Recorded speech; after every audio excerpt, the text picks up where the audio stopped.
ज़रूरी नहीं कि हम पढ़ाई कर रहे हो तब हो सकता है पढ़ाई के बाद जब फ्री हो रहे हो तो हमारे जो कलीग्स हैं, जो हमारे दोस्त हैं, उन सब के बीच में बहुत सारी चीज़ें होती हैं जो गलत होता है।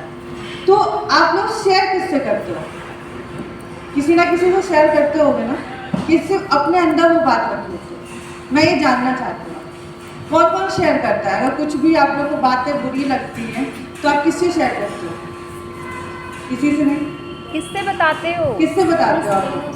कि ये चीज़ मुझे लगता है कि अगर मान लीजिए मेरी ये मैम है और मेरी इनसे बहुत अच्छी बॉन्डिंग है ना, तो हम अगर मेरे साथ कुछ गलत हो, मान लीजिए आप लोग में से किसी ने मुझे ऑकवर्ड बोला है ना, तो मैं अंदर ही अंदर सोचती रहूँगी, मेरे अंदर फिर वो क्या होगा, मैं चुप हो जाऊँगी, फिर क्या होगा, मैं रोऊँगी और फिर उसके बाद मैं कुछ ना कुछ गलत करने का सोचूंगी। नहीं, अगर उसने मेरे साथ ऐसा किया तो मैं भी उसके साथ ऐसा ही करूँ, होता है ना। अगर उसने मुझे थप्पड़ मारा तो क्यों मारा, मैं भी उसे मारूंगा, होता है ना। लेकिन हम लोग ये चीज़ शेयर नहीं करते। सबसे पहला आप अपने टीचर को टीचर मत समझिए, क्योंकि सबसे बड़ा जो गुरु होता है, सबसे बड़ा जो मित्र होता है ना, टीचर से बढ़ के कोई नहीं होता। आप टीचर से शेयर करिए। दूसरा, और जो सबसे बड़ा लवर होता है हमारी लाइफ में, वो होते हैं मम्मी पापा। कोई बात होता है मम्मी इस रास्ते पे चलना चाहिए, इस रास्ते पे नहीं चलना चाहिए।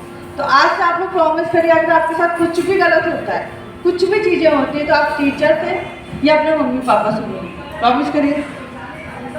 आवाज़ नहीं आ रही है जी, क्योंकि ये चीज़ ज़रूरी होता है, क्योंकि आजकल हमारे समाज में बहुत सारी ऐसी चीज़ें हो रही हैं जो हम कहीं ना कहीं रुक जाते हैं, अपने ना ही टीचर से बोलते हैं और ना ही मम्मी पापा से बोलते हैं, लेकिन हम अंदर ही अंदर इतने ज़्यादा दुख हो जाते हैं कि हम वो ट्रॉमा में चले जाते हैं। और यही ट्रॉमा हम बच्चों के लिए बहुत ज़्यादा दिक्कत होती है। ना फिर हम बाद में हंस पाते हैं, ना हम बाद में बोल पाते हैं, ना हम खेल पाते हैं। तो ये चीज़ बहुत ज़रूरी है। और मैं टीचर से भी कहूँगी कि सबसे ज़रूरी होता है बच्चों के साथ दोस्त बनना। तो आप सब लोग प्लीज़ उनके साथ दोस्त बनिए, उसके बाद हम आगे अपनी पढ़ाई बहुत अच्छे से कर सकते हैं। बहुत से टीचर होते हैं कि अपने जो स्टूडेंट होते हैं उनके साथ स्ट्रिक्ट होते हैं, लेकिन वो नहीं होना है, हमें दोस्त बनना है। तभी कुछ भी प्रॉब्लम होगी तो शायद बच्चे आप लोग से कह पाए। और मेरी जर्नी, कुछ लोग मेरे बारे में जानना चाहेंगे कि मेरे साथ ऐसा क्यों है, लेकिन एक शर्त है मेरी कि आप सब लोग को क्वेश्चन आंसर करना होगा, ठीक है। जो मन में आए, जैसा मन में आए, आप सबको पूछना है, शर्माना नहीं है। आप कुछ समय के लिए भूल जाइए कि टीचर है ही नहीं, मुझे नहीं पता टीचर कौन है ना। जो मन में आया वो बोलना है, आपको जो सही लगे, जो आंसर, जो क्वेश्चन लगे वो आपको बोलना है, ठीक है। तो मैं स्टार्ट करती हूँ। पहले तो अपने नाम से शुरुआत करेंगे, ठीक है। और मेरा नाम रूपाली है और मैं गाजीपुर से बिलोंग करती हूँ। एक्चुअली जैसे आप सबका भी सपना होगा ना, डॉक्टर बनने का, टीचर बनने का, डांसर बनने का। डांसर बनने का किसका किसका शौक है? ये एक लड़की ने हाथ उठाया, दो उठाया। ऐसा नहीं है, किसी को जिसका शौक है वही उठाएगा सब लोग नहीं। चलिए, मेरा भी डांसर बनने का शौक था। मैं भी चाहती थी, ये हाथ नहीं, मैं भी चाहती थी कि मैं एक्टर बनूं। एक्टर कौन कौन बनना चाहता है? फिल्म इंडस्ट्री में कौन जाना चाहता है? कोई नहीं, किसी को एक्टर नहीं बनना, पर मुझे एक्टर बनना था। मुझे टीवी में आना था, मुझे सबके सामने अपने आप को प्रूव करना था।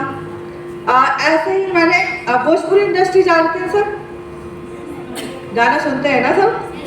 हाँ, तो मैंने भोजपुरी इंडस्ट्री से स्टार्ट किया था। दिनेश लाल जी को कौन कौन जानता है? निरहुआ को सब जानते हैं सभी निरहुआ के फैन हैं। और पवन सिंह के कौन फैन है ये बताइए? सब लोग। चलिए, आपको वो पता है मैंने पवन सर के साथ काम किया है और पवन सिंह जी यहाँ पे भी आए हैं, मेरे बहुत अच्छे दोस्त थे। और खेसारी जी के साथ भी मैंने काम किया है।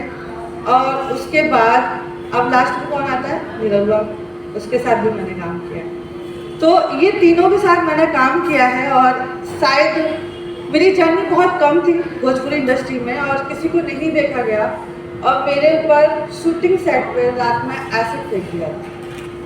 आपको पता है, जब फेस बहुत सुंदर होता है, बहुत प्यारा होता है, वो कहीं ना कहीं अपने आप को प्रूव करता है, अगर उसके साथ कुछ ऐसा हादसा हो जाए तो उसके ऊपर क्या बीते, वो क्या कर सकता है। सोचिए आप लोग के माइंड में क्या आ रहा है कि वो क्या कर सकता है। कुछ आ रहा है कि अगर मान लीजिए चेहरा खराब हो गया और हम आप सब लोग जैसे यहाँ बैठे हैं, मैं कहीं घूमने ना जा पाऊँ, मैं कहीं किसी के सामने खड़ी ना हो पाऊँ, मैं किसी से बात ना कर पाऊँ, तो कैसा लगे।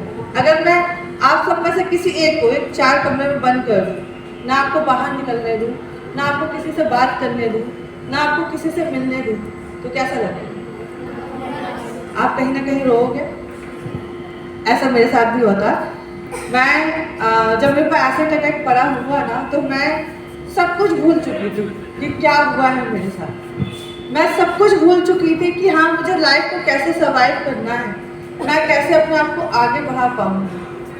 और उसके बाद मेरा फेस और ज़्यादा जलने लगा।